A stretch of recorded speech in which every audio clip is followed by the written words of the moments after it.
Vajiraman Ravi has been still there even during my mains preparation, during both my attempts 2023-24. I started my preparation in 2018 here as a foundation batch student, and finally I'm again back here 6 years later. The life has come full circle finally. I post-graduated actually in year 2018. After that I came to Vajiraman Ravi, as the name has always been there, where I was completely clueless कि क्या करना है क्या नहीं. And that year I think ये join किया test series मैंने, and we had those regular feedback sessions. GS we had GS. I was enrolled for the GS thing. I had that regular feedback session after every copy that was checked. We had those mentoring sessions going on. So उससे पता चलता था what is wrong, where I should add on, what is the changes I need to make, etc. So it went like that, and I really scored good in GS. Last year also it was 435 marks in GS 1, 2, 3, 4. Hello everyone, I am Sudha Chauhan, and this year I have secured All India rank of 347 in the UPSC examination of 2024, and I am here to explain my strategy and resources for all the stages of the examination, that is prelims, mains and personality test. मैं focus करूँगी specially working professionals के लिए, क्योंकि मैंने total 4 attempts दिए थे, जिसमें से 3 अटैम्प्ट्स में I secured rank, and I was working full time in all of the 3 attempts in which I got rank. So it was 534 in the examination of 2021, then 597 in examination 2022, and this was 2024 examination, that is 347. मैंने बीच में 1 साल का break लिया था, जिसमें rank improvement के लिए I analyse my previous mistakes, और उसके बाद मैंने 2024 का एग्ज़ाम अपीयर किया था. तो मैं प्रीलिम्स से स्टार्ट करूँगी कि क्या मेरे सोर्सेज थे और कैसे स्ट्रैटेजी थी. ऑल 3 अटैम्प्ट्स कैसे मेरा चेंज हुआ पर्सपेक्टिव टू इम्प्रूव अपॉन. चारों अटैम्प्ट्स में I was able to clear prelims with a safe margin. So I think जो मैं सोर्सेज बताऊंगी ये स्टैंडर्ड सोर्सेज हैं, और ये लगभग सारे स्टूडेंट्स यूज़ करते हैं, फ्रीली अवेलेबल भी हैं. प्रीलिम्स में वेटेज वाइज मैं सब्जेक्ट्स को अप्रोच करूंगी कि सबसे इंपॉर्टेंट सब्जेक्ट इज़ पॉलिटी या इकोनॉमी भी हो सकता है, आपका जो स्ट्रेंथ है आप स्टार्ट कर सकते हैं. पॉलिटी के लिए आप लक्ष्मीकांत रखिए. लक्ष्मीकांत पढ़ने में कोई इशू आ रही है या उसको समझ नहीं आ रहा है आपको, तो साथ में NCERTs भी रखिए. और YouTube पे बहुत सारी फ्री प्लेलिस्ट पड़ी हुई हैं, आप उनको यूज़ कर सकते हैं. वहाँ पे अगर एक टीचर साथ में रहता है तो आपका लर्निंग प्रोसेस ईजी हो जाता है और फास्ट हो जाता है. तो डिपेंडिंग कि आपका ग्रास्पिंग पावर, आपका बैकग्राउंड है कि नहीं ह्यूमैनिटीज़, वो सब देखते हुए आप देखिए आपको YouTube का कोई वीडियो इंक्लूड करना है कि नहीं प्रिपरेशन में स्टडीज़ के दौरान. तो आपको पॉलिटी मेरे हिसाब से 1 महीना लगेगा. अगर आप फर्स्ट टाइम पढ़ रहे हैं तो उसको फुल टाइम देना पड़ेगा. तो लक्ष्मीकांत अगर आपकी कंप्लीट हो गई है तो आप प्रीलिम्स पर्सपेक्टिव से रेडी हो जाएंगे.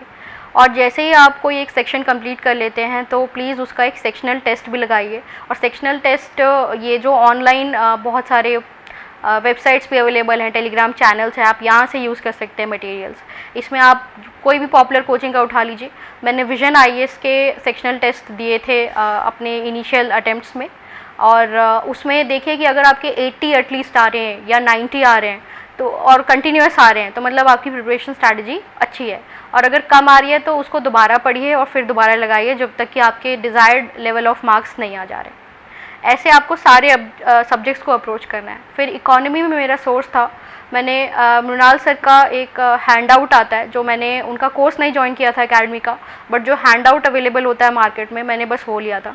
काफ़ी वो शुरू के 2021 एंड 2022 में इट वाज नॉट मच बल्कि उसमें सिर्फ इकोनॉमी ही नहीं, उसमें agriculture, science and technology, environment, उसमें काफ़ी और सब्जेक्ट्स इंक्लूड होते हैं. तो उसका बल्कीनेस देख के उससे डरना नहीं है.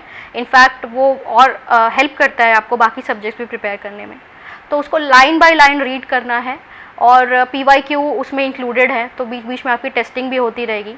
और फिर से कोई दिक्कत है तो आप फिर से कोई YouTube या फिर कोई भी वीडियो लेक्चर का सहारा ले लीजिए, कि ऐसा लगेगा कि साथ में कोई टीचर आपको पढ़ा रहा है, तो एक मोमेंटम बना रहता है प्रिपरेशन में. उसमें भी आप जैसे जैसे आपका कोई एक पिलर कंप्लीट हो रहा है उसका एक मॉक टेस्ट दे दीजिए, और उसमें भी सेम स्टैंडर्ड रखिए कि मिनिमम लेवल ऑफ मार्क्स आने चाहिए. इकोनॉमी के बाद एनवायरनमेंट बहुत अच्छा खासा वेटेज होता है प्रीलिम्स में. और एनवायरनमेंट में 2 टाइप से पढ़ना है, एक आपको थ्योरी आनी चाहिए और दूसरा मैपिंग स्ट्रांग होना चाहिए. इसमें एनवायरनमेंट और ज्योग्राफी काफ़ी ओवरलैप करता है, तो इसमें मैंने एनवायरनमेंट कंप्लीट किया था. इसमें 2-3 सोर्सेस आप यूज़ कर सकते हैं. एनवायरनमेंट के लिए सबसे पहले तो PMF IAS की एक बुक आती है, तो मैंने पुरानी वाली PDF यूज़ करी है जो उतनी मोटी नहीं है, उसमें इतने ज़्यादा पेजेस नहीं हैं, तो वो पढ़ने में कम टाइम लगता है और उसका इनपुट आउटपुट रेशियो भी बहुत अच्छा है।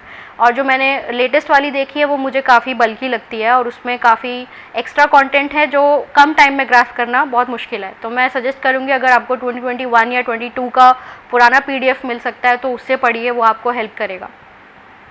तो उसमें आपको जैसे जैसे उसमें काफ़ी टर्म्स से अवेयर होना बहुत ज़रूरी है एनवायरनमेंट में, स्पेसिफिकली जैसे इकोटोन हो गया, सीरियल कम्युनिटीज़ हो गया, प्राइमरी सक्सेशन, ये सारे कीवर्ड्स आपको आएंगे और इनका मीनिंग बहुत क्लियर होना चाहिए। तो कॉन्सेप्चुअल सब्जेक्ट है, आपको रट्टा लगाने की ज़रूरत नहीं है, बस कॉन्सेप्ट समझना है। काफ़ी इंटरेस्टिंग सब्जेक्ट है। इसमें अगर विजुअल डायग्राम्स गूगल करिए हर एक चीज़ को जहाँ नहीं समझ में आ रहा है। एनवायरनमेंट इज़ द सब्जेक्ट जहाँ पे आपको सबसे ज़्यादा वैल्यू एडिशन ईज़िली मिल जाएगा, यूट्यूब पे जाके, गूगल पे जाके, न्यूज़पेपर में जाके, तो बहुत अच्छे से प्रिपेयर हो जाएगा कम टाइम में। इसमें भी मॉक देते रहना है, सेक्शनल टेस्ट देते रहना है जैसे जैसे जो टॉपिक कंप्लीट हो रहा है, और वही benchmark, minimum number of marks आने चाहिए तो ही आप मानिए आपकी प्रिपरेशन सॉलिड है। इसमें ज्योग्राफी इसके बाद आप इसके साथ तैयार करिए। ज्योग्राफी में NCERTs एंड GC लियोंग, ये और इंडिया पर्सपेक्टिव से माजिद हुसैन की जो इंडिया की बुक आती है उसको भी लीजिए। ऑप्शनल है या नहीं है ज्योग्राफी, उससे फ़र्क नहीं पड़ता है। माजिद हुसैन आप सिलेक्टिव पढ़िए, क्योंकि ज्योग्राफी से जो क्वेश्चंस आ रहे हैं आप थोड़ा सा एक्स्ट्रा उस पर प्रिपरेशन लगेगी, वो मैपिंग से भी हेल्प करेगा। मैपिंग के लिए मैं अलग से एक और वीडियो में बताऊंगी कि कैसे मैपिंग को अप्रोच करना है, बोथ फॉर ऑप्शनल पर्सपेक्टिव और इन जनरल। फिर अगला subject science and technology. Science and technology, क्योंकि मेरा background I have done engineering, तो मेरे को इतनी डिफ़िकल्टी नहीं होती थी इस टॉपिक को पढ़ने में या ज़्यादा टाइम नहीं देना पड़ता था। बट स्टिल मेरा जो सोर्स था वो TMH का एक रवि P अग्रहारी ऑथर हैं, उन्होंने बुक लिखी है साइंस एंड टेक्नोलॉजी की।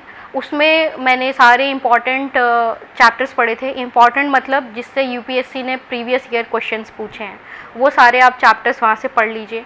फिर से इसमें आप PMF की वेबसाइट पे भी इससे रिलेटेड आर्टिकल्स मिल जाते हैं, science and technology, I think I remember.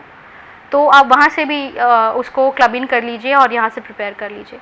इसके अलावा जो बचा स्पोर्ट्स और ऐसे क्वेश्चंस, ये आप कोई भी मंथली करंट अफेयर मैगजीन साथ साथ में करते चलिए। इसमें आपको अगर क्वेश्चंस उससे सॉल्व हो जाएंगे तो अच्छी बात है, बट नहीं हो रहे हैं तो कोई बात नहीं, क्योंकि हमने जो अभी तक जितने सब्जेक्ट्स कवर किए वो मोर देन इनफ है आपको सेफ मार्जिन से प्रीलिम्स निकालने के लिए।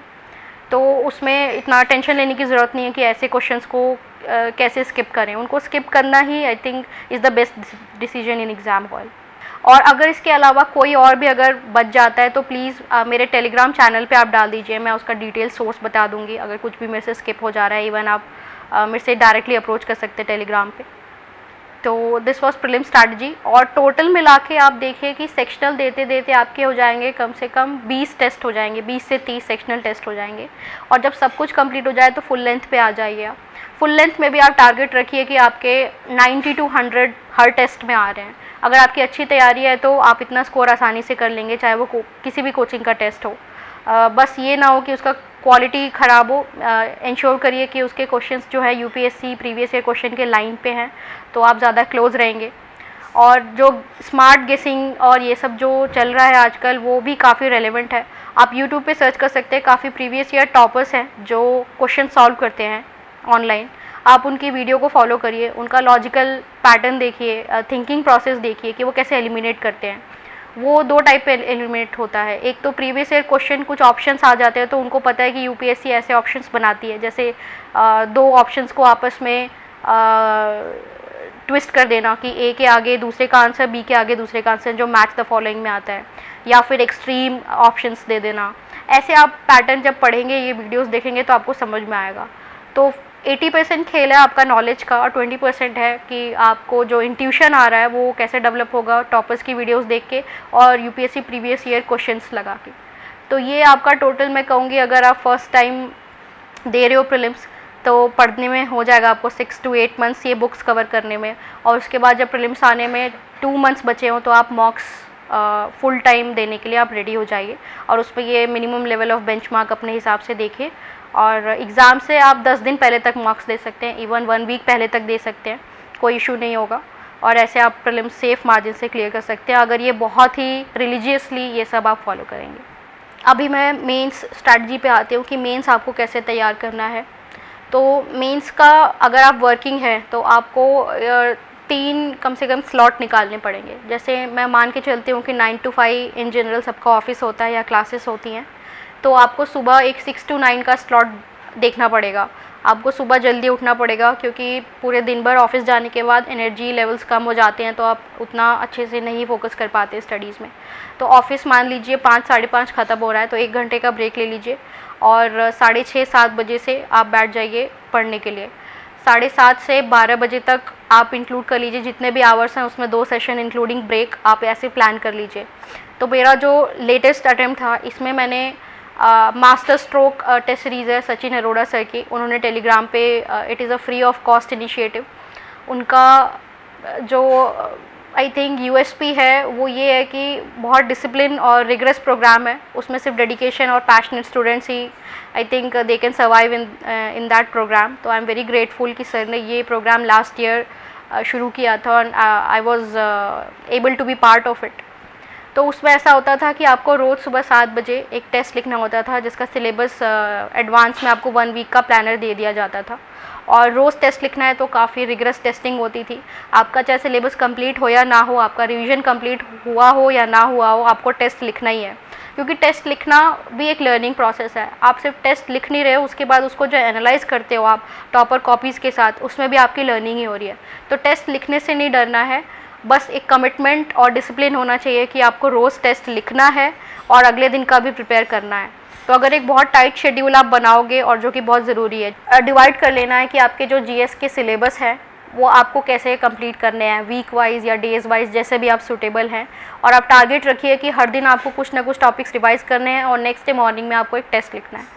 मॉर्निंग में टेस्ट लिखना बेस्ट होगा क्योंकि फिर आप उसको पोस्टपोन नहीं करेंगे और आपका एक डिसिप्लिन बन जाएगा और नेक्स्ट डे के लिए आप फ्री भी हो जाएंगे जो सिलेबस आपको पढ़ना है।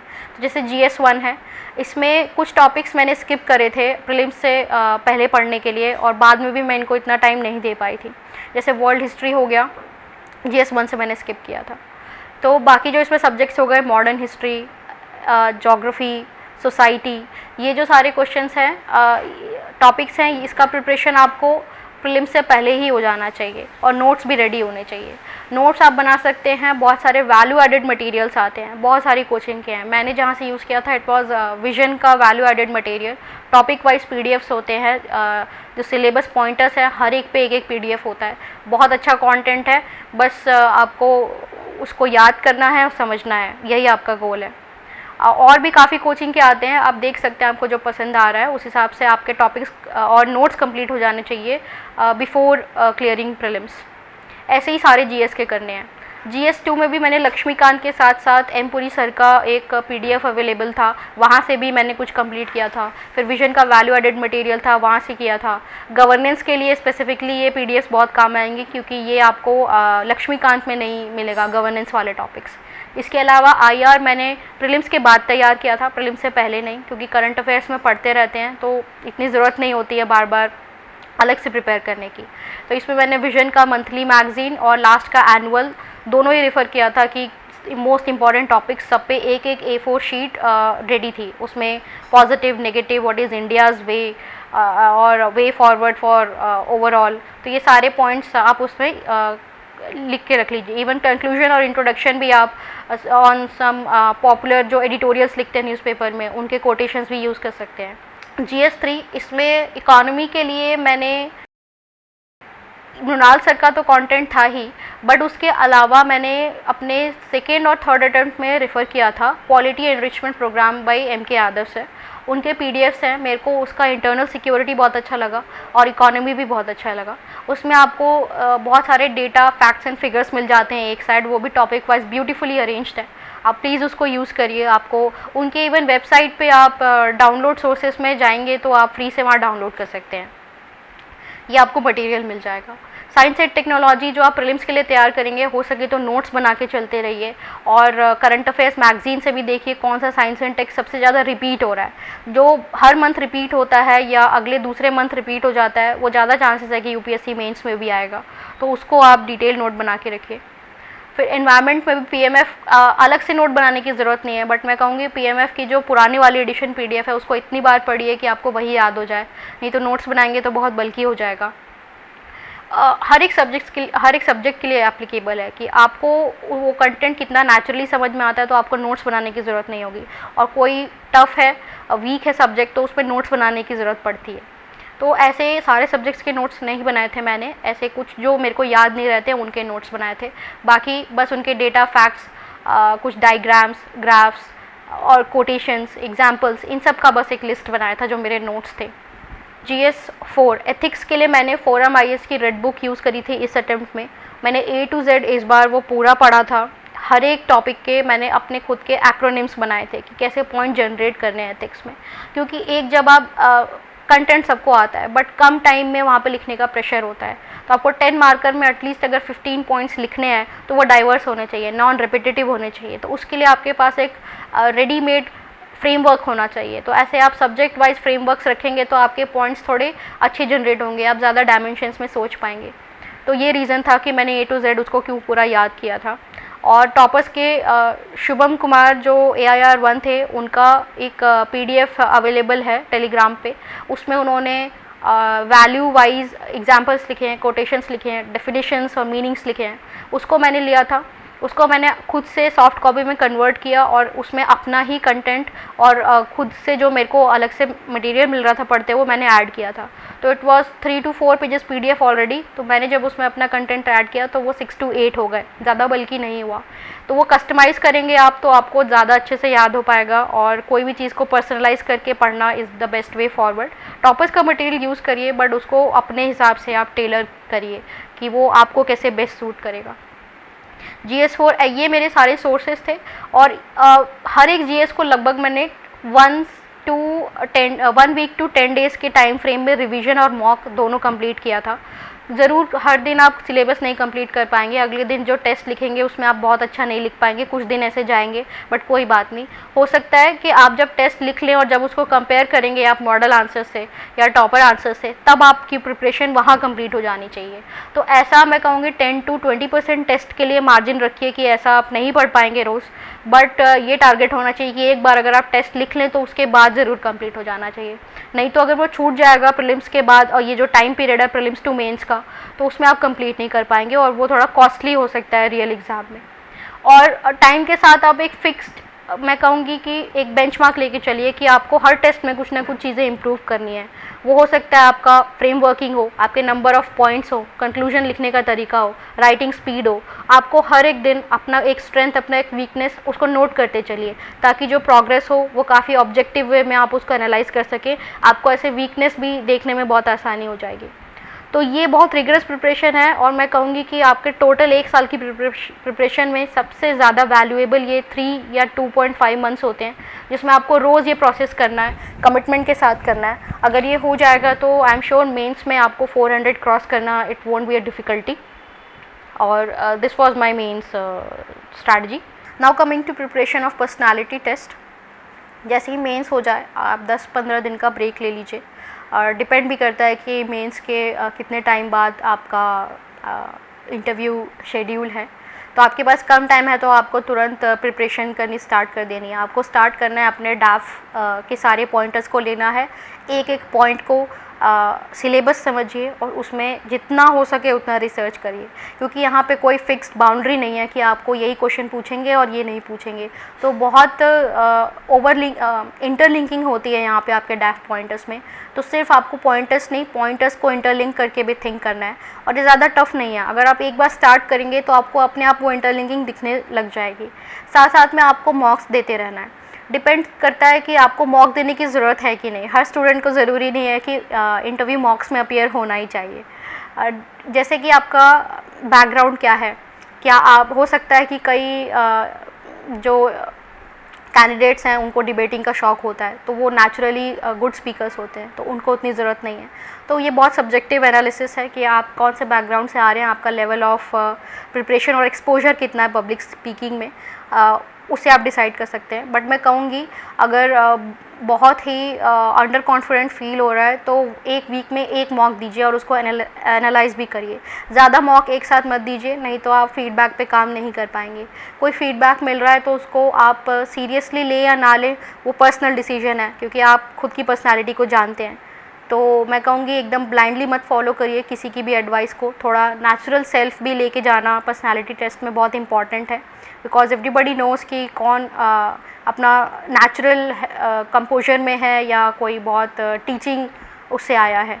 तो आपको ध्यान देना है कि आप अपने एकदम कॉन्फिडेंट, काम और कंपोज्ड मैनर में बैठे हैं पैनल के सामने, और आपको ये अपने पीयर रिव्यू से भी पता चल सकता है। अगर आपका फ्रेंड सर्कल है तो आप उनके साथ भी क्वेश्चन एंड आंसर कर सकते हैं, वो आपको क्वेश्चन पूछेंगे, आप आंसर कर सकते हैं, और ये आप डेली करिए। आप नंबर ऑफ़ क्वेश्चंस निकालिए अपने डैफ पॉइंटर से। आपकी प्रिपरेशन मैं कहूँगी 20 to 25 डेज़ में आपका कंटेंट रेडी हो जाना चाहिए, फिर आपको सिर्फ मॉक देना है और फीडबैक पे काम करना है। मैंने दिल्ली जाके किसी भी स्टेज में कोई प्रिपरेशन नहीं करी, मुझे ज़रूरत नहीं महसूस हुई। मैंने अपनी सारी प्रिपरेशन या तो जॉब में रहते हुए करी है, या जॉब में मैंने लीव ली है, वो भी सिर्फ मेंस के टाइम पे और घर पे आके करी है। कभी दिल्ली मैंने जाने की ज़रूरत नहीं समझी। मैं कहूँगी अगर घर पे आपको पॉजिटिव एनवायरनमेंट मिल रहा है तो प्लीज़ घर पे रहिए, वहाँ पे आपको पूरा फीडबैक भी बहुत नेचुरल मिलता है। अगर आपके पास ऐसा सपोर्ट इंफ्रास्ट्रक्चर और मैकेनिज़्म है तो प्लीज़ घर को यूज़ करिए, और किसी की मजबूरी है तब जाके आप दिल्ली जाइए। और it is again a very subjective decision. आपको दिल्ली जाके आपको पर्सनली लगता है बेनिफिट होगा तो प्लीज़ जाइए, बट मेजॉरिटी केसेस में मैं कहूँगी कि दिल्ली जाने की ज़रूरत नहीं होनी चाहिए। आजकल सब कुछ ऑनलाइन अवेलेबल है। मैं वापस से समराइज़ कर देती हूँ जो कंटेंट मैंने यूज़ किया है। जहाँ से भी मैंने टेलीग्राम को बहुत ज़्यादा यूज़ किया है, मैंने freeupscmaterials.org एक वेबसाइट है उसको बहुत यूज़ किया है। कई टॉपर चैनल्स हैं, उन्होंने अपने नोट्स अपलोड किए हैं गूगल ड्राइव पे, वो सारे लिंक्स यूज़ करी हैं, और ये 3 सोर्सेज बहुत हैं। बाकी यूट्यूब पे जाके आप सर्च करिए, YouTube is a gold mine. आपको कोई भी टॉपिक नहीं समझ में आ रहा है, उसमें बहुत अच्छा इलस्ट्रेशन है, टीचर्स हैं वहाँ पे फ्री में पढ़ा रहे हैं, आप इस मटेरियल को ज़रूर यूज़ करिए। जब इतना कुछ ऑलरेडी अवेलेबल है तो आप खुद समझ जाएंगे कि दिल्ली जाके कुछ एक्स्ट्रा नहीं आपको मिलेगा। यही सब चीज़ें ऑनलाइन अवेलेबल हैं, आप ज़रूर ऑनलाइन भी पढ़ सकते हैं और तैयारी कर सकते हैं। So this was about my all 3 stages, how I use sources or what was my strategy, and I think it will be helpful to you.